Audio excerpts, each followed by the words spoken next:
Kira-kira itu gubernur konten, gubernur yang kurang. Tambah satu lagi, yaitu HDM, Kang Deddy Mulyono. Siapakah orang yang mengalami kesulitan dalam melakukan pengolahan pembangunan? Itu daerah urban kayak Depok. Kenapa?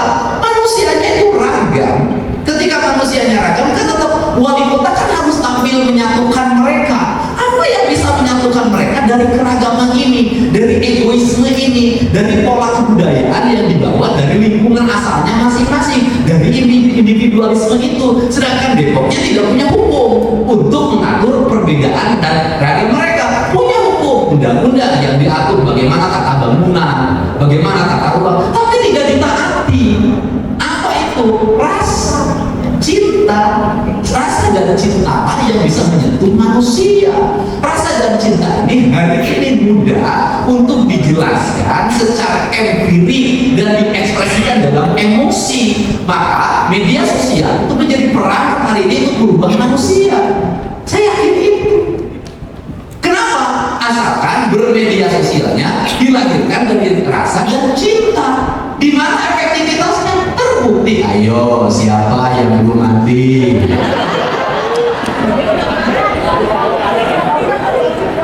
Ayo, jangan main HP terus.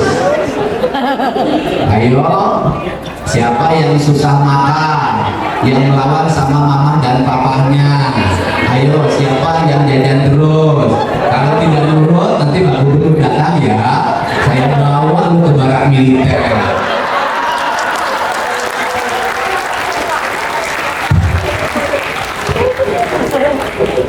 Kenapa? Kita nggak bisa kayak orang anak-anak kita. Anak-anak kita tetap jadi anak-anak timur.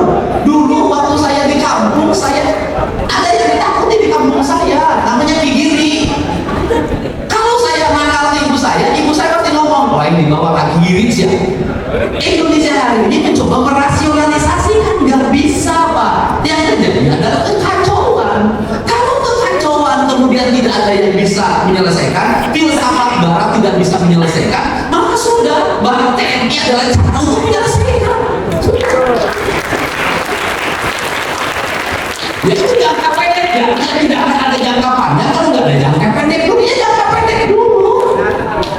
Saya berikan contoh, kalau ada yang pingsan di jalan, yang pingsan itu serangan jantung, maka kemampuan saya, pertolongan saya hanya mijit kaki atau mijit bagian dada. Kemampuan saya di situ, maka saya harus melakukan itu. Bagusnya itu adalah oleh dokter spesialis dijemput pakai ambulan, yang ambulannya lengkap peralatannya, cara ngangkat damkarnya harus, cara ngangkat ke belakangnya harus begini, meletakannya harus begini, ini harus tersedia alat picu jantung, di sini harus tersedia oksigen, nanti ruang UGD tersedia, langsung masuk ruang bedah. Itu memang idealnya begitu. Apa nyakles dipencet lah. Jadi anak-anak kita yang kasurupan hari ini, yang kasurupannya sih aku tentara, nyamak tentara. Ada dulu nama kecil. Terima kasih.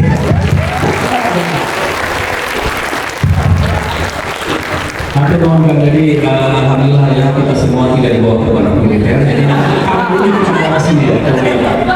Baik Bapak Ibu teman-teman, saya ingin membaca kutipan dari naskah Sunda kuno, aksara dan bahasa Sunda kuno, Amanat Galunggung. Karena ini tadi yang bersesuaian dengan apa yang dikatakan Kang Deddy. Lalu ini bahasa Sunda kunonya Kang Deddy. Hanamuni hanamangke, tan hanamuni tan hanamangke. Ayat mah bergeula ayat teu ayeuna, hate mah bergeula hate teu ayeuna. Ada dahulu, tidak ada sekarang. Ada dahulu, ada sekarang. Tidak ada dahulu, tidak ada sekarang. Ada masa lalu, ada masa kini. Bila tidak ada masa lalu, tidak akan ada masa kini. Karena itu yang kemudian diterapkan oleh Kang Deddy, nilai-nilai Karuhun Sunda dan kemudian diaplikasikan diterapkan sekarang dalam praktek mulai dari wakil bupati dan sekarang sebagai gubernur Jawa Barat. Kira-kira itu gubernur konten, gubernur yang kurang. Tambah satu lagi, yaitu KDM, Kang Deddy Mulyono.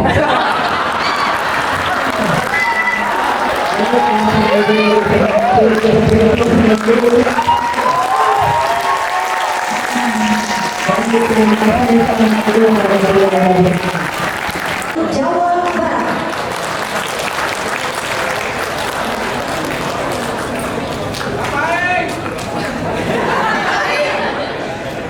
Orang Depok sangat beruntung kalau nggak ada UI, nggak ada ruang terbuka hijau. Hutannya kan masih ada di UI sekarang.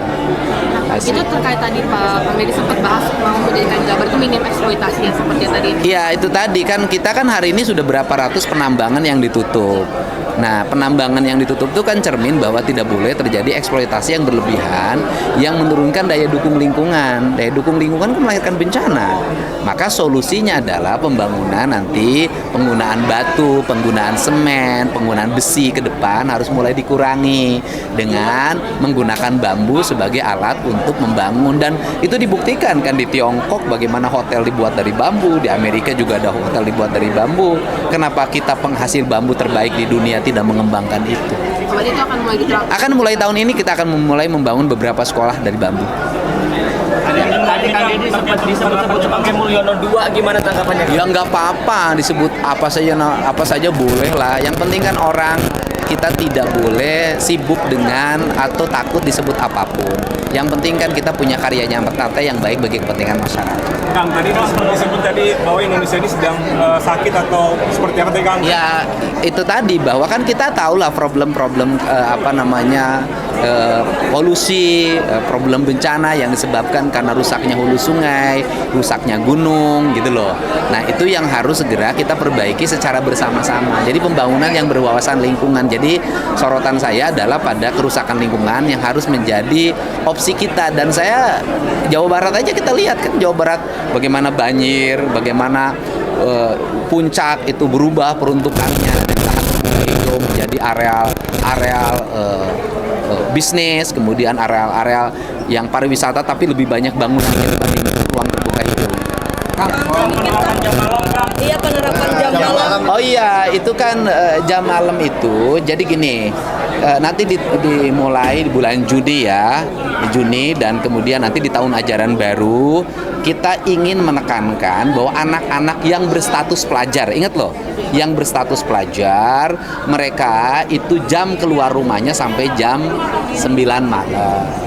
Kemudian apakah masih boleh setelah 9 malam keluar rumah? Boleh, kalau didampingi orang tuanya, ada kebutuhan-kebutuhan tertentu. Kemudian dia misalnya ada aspek yang bersifat ekonomi yang harus kita selesaikan, boleh, selama itu bukan untuk kepentingan nongkrong dan menghabiskan waktu yang tidak ada relevansi dengan kebutuhan hidup dan pendidikan. Pengawasannya nanti seperti apa Kang? Kan nanti kita sudah MOU dengan TNI, dengan Polri, dengan Satpol PP, RT RW, semua kita menjadi bagian. Minimal nurunin deh. Misalnya gini deh, efek kejut dari barak militer kan hari ini terasa. Bagaimana tawuran mulai turun kan, kemudian anak-anak mulai rajin, anak-anak mulai berjalan kaki ke sekolah, motor penggunaan knalpot brongnya sudah mulai menurun kan. Ini perlu konsistensi. Punishment-nya nanti seperti apa Kang yang melanggar? Ya nanti ada, pasti mereka dipanggil ke guru BK, dan nanti ada proses pendidikan yang kita model-model yang kemarin itu akan kita terus kembangkan. Kang, terkait dugaan pelecehan di SMP 3 Depok. Ya. Oknum guru. Iya, oknum guru. Ya, saya sudah tugaskan Kepala Badan Kepegawaian Provinsi Jawa Barat dan Inspektorat untuk melakukan pemanggilan. Dan kemudian apabila terbukti, ya sanksinya pasti diberhentikan. Kang, terkait Intensif 25 juta untuk alumni barak militer kan. Kenapa? Itu gimana kan? Udah disampaikan kemarin. Jadi kan 25 juta petugas upacara, bukan yang alumni dikasih 25 juta, karena waktu itu saya gembira anak-anak bisa mengibarkan bendera, bisa mengucapkan Pancasila, Undang-Undang Dasar 45, janji generasi muda Indonesia, Ya saya spontan lah kasih 25 jutaan. Kemudian bagaimana untuk di Depok kan SMP itu sama SD Pak Wali yang ngasih bonusnya. Soal GBLA yang rusak gimana Kang? Udah ditangkap. Kang sedikit soal Udah ditahan. Udah diproses. Kang sedikit soal KPAI kan mendesak untuk ada pemberhentian sementara ya soal pendidikan program di barak militer. Kang itu tanggapannya sendiri dari Kang Freddy Ya, gimana? terserah KPAI aja. Yang penting kalau saya sih karena saya sayang sama warga